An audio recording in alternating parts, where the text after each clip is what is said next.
Congressman Paul, do you support a government program to stimulate the economy? Well, government program is too vague. What kind of a government program? If it's appropriating money and trying to stimulate that way and spend more money, no, that would be the wrong thing to do.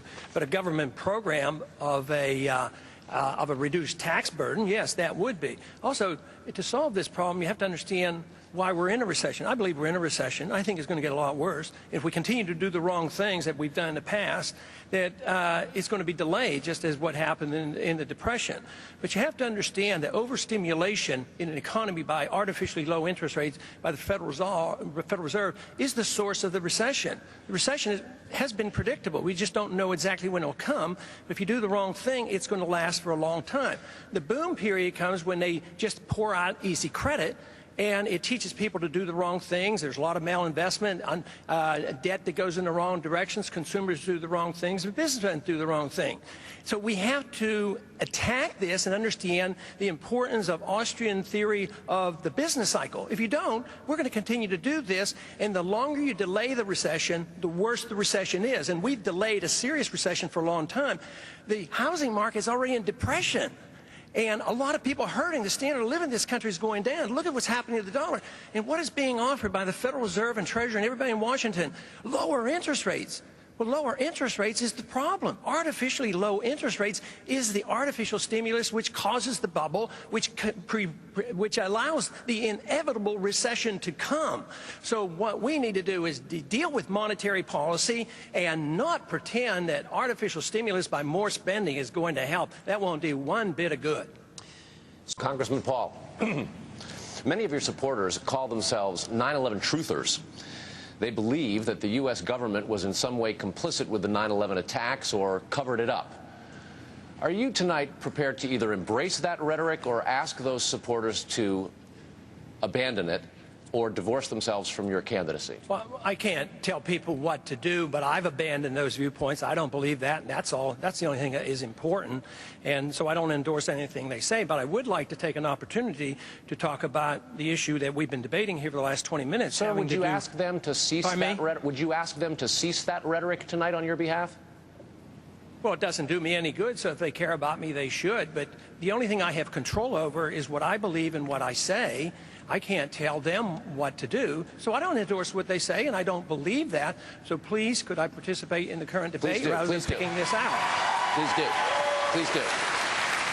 No, I would like to address the subject about whether or not we've lost our way and whether there's a coalition building or whether it's gone. I think it's gone. I don't think we're fiscal conservatives anymore. Look at what we've done over these last 10 years. We finally got control of the government, and we became big government people.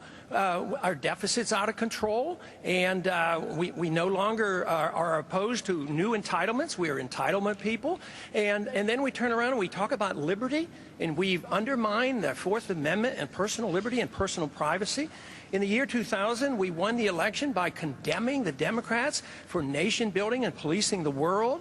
And now, what are we doing? We're policing the world. We're involved in all these countries around the world and threatening going into Iran and in Pakistan and on and on. At the same time, our economy is suffering to the point where we can't even finance what we have here today. We have to borrow from the Chinese, and the dollar is crashing. So no wonder our coalition is breaking up. We actually have lost our way. Now, over the years, I've never voted to spend one penny of the Social Security Fund because I'm a fiscal conservative.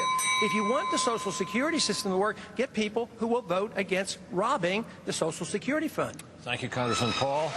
It is time for a break, but when we come back, we're going to take a look at the minutes. Congressman Paul, what if this happens again? I would certainly urge a lot more caution than I'm hearing here tonight. It reminds me of what happened in the Gulf of Tonkin. We went to a war there, then later on found out there was a lot of false information. So here we have, let's put it in perspective, we have 5 small speedboats attacking the U.S. Navy with a destroyer. They could take care of those speedboats in about 5 seconds. And here we're ready to start World War III over this. And now, guess what? Today, the Navy commander of the 5th Fleet was on ABC and announced that, you know, that voice might not have come from those vessels. So what does that mean? Was there a rush to judgment on this, ready to go to war? And you know there are people in this administration and in Washington, D.C. that are looking for the chance. They were so disappointed with the national estimate on intelligence, and they were disappointed that there's no attempt to build weapons in Iran since 2003. Congressman, so what? I just don't see this rush to judgment. Well, wait a minute. All of these people I've asked this question to so far have said they supported the decision to be passive. What are you responding to? I'm very sorry. I can't hear a word you said. You'll have to speak up. Every one of your fellow candidates have said they supported the commander's decision to respond passively. I just wonder what you're reacting to. I don't know. Oh, well, I didn't hear that. Of course, we want caution, but I'm worrying about the policy of why we're looking for a justification. Now there are no weapons. Actually, people are looking around for an excuse to bomb Iran. I mean, we're already, with our CIA being involved in trying to overthrow that government, and we don't need another war. And this incident should not be thrown out of proportion to the point where we're getting ready to attack Iran over this. Governor Romney?